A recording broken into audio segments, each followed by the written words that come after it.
Just as no one can be forced into belief, so no one can be forced into unbelief.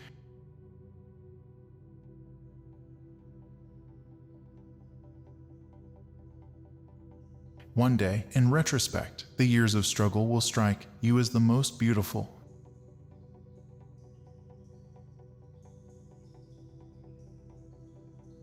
The great question that has never been answered, and which I have not yet been able to answer.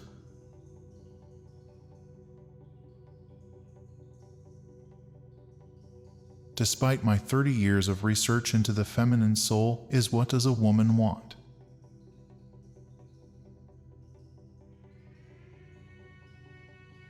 He that has eyes to see and ears to hear may convince himself that no mortal can keep a secret.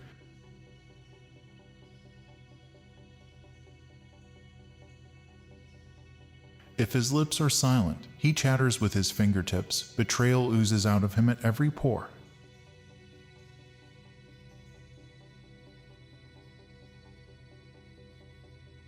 The intention that man should be happy is not in the plan of creation.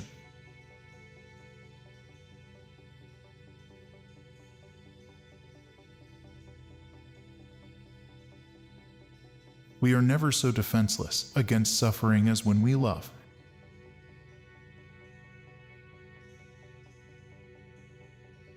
I cannot think of any need in childhood as strong as the need for a father's protection.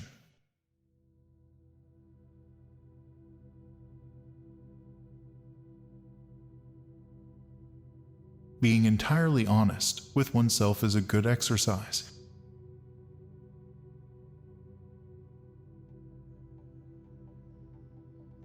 We are never so defenseless against suffering as when we love.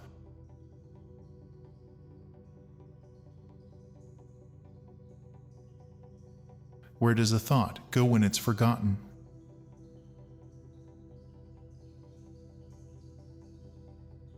A woman should soften, but not weaken a man.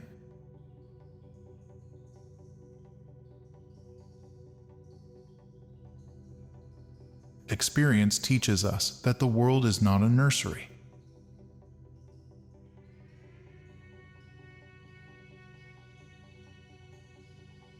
Future ages will produce further great advances in this realm of culture.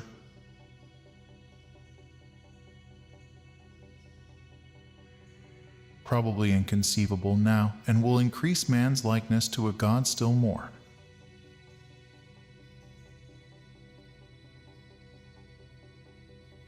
It is impossible to escape the impression that people commonly use false standards of measurement.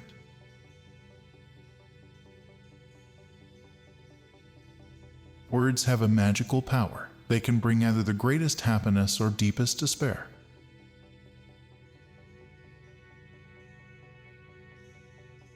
It is that we are never so defenseless against suffering as when we love.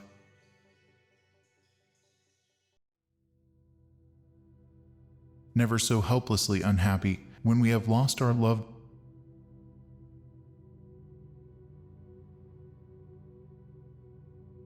He does not believe that, does not live according to his belief.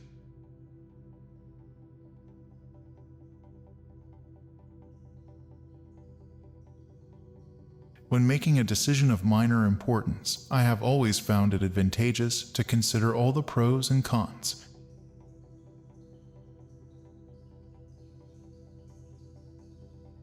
Everywhere I go I find a poet has been there before me.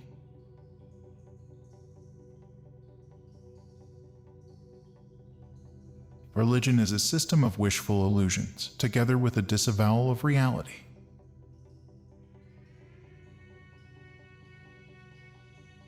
Life, as we find it, is too hard for us. It brings us too many pains, disappointments, and impossible tasks.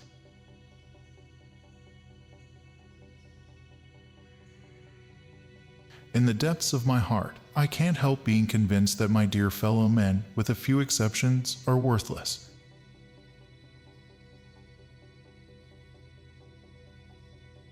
Neurotics complain of their illness, but they make the most of it.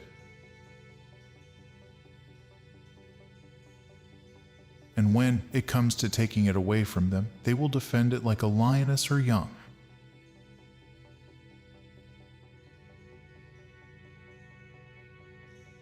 Words are capable of arousing the strongest emotions and prompting all men's actions.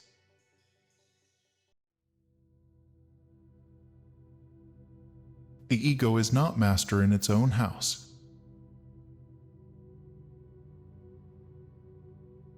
The voice of the intellect is a soft one, but it does not rest until it has gained a hearing.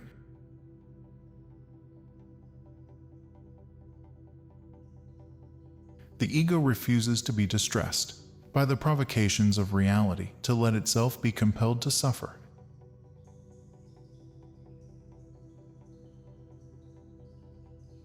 The pleasure of satisfying a savage instinct, undomesticated by the ego,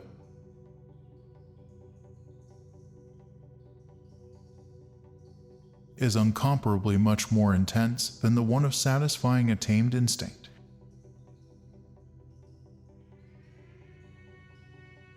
Where ID was, there ego shall be.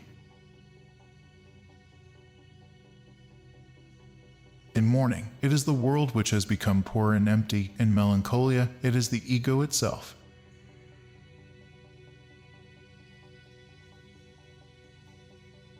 One might compare the relation of the ego to the ID with that between a rider and his horse.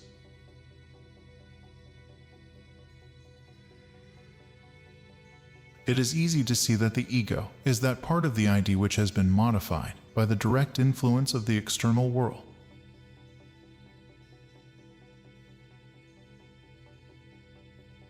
Every normal person, in fact, is only normal on the average.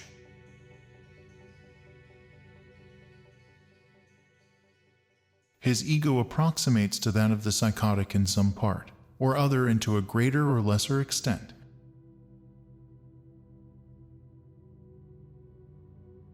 Analysis does not set out to make pathological reactions impossible, but to give the patient's ego freedom to decide one way or another.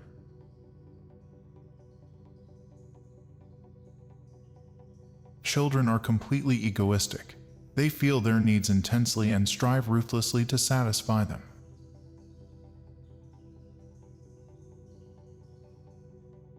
The functional importance of the ego is manifested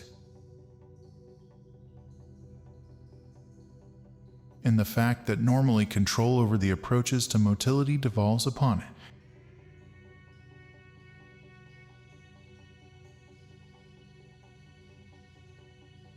The ego seems to maintain clear and sharp lines of demarcation.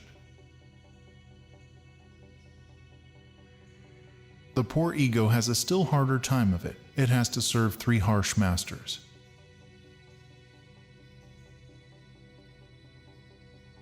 And it has to do its best to reconcile the claims and demands of all three.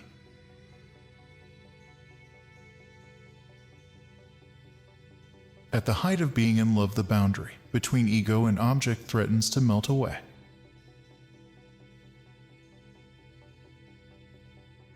The repressed merges into the ID as well, and is merely a part of it.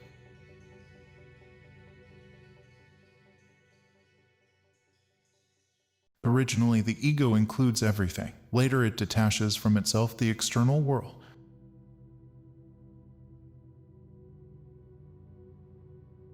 There is no doubt that the resistance of the conscious and unconscious ego operates under the sway of the pleasure principle.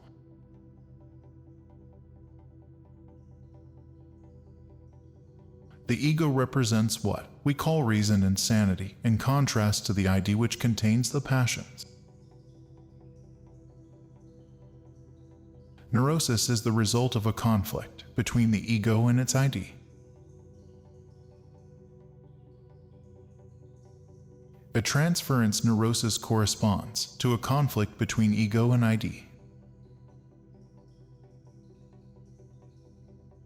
The repressed is only cut off sharply from the ego by the resistances of repression. It can communicate with the ego through the ID.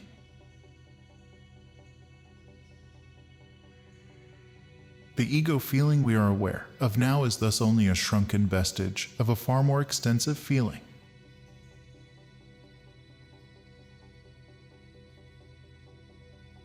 The ego is first and foremost a bodily ego. It is not merely a surface entity.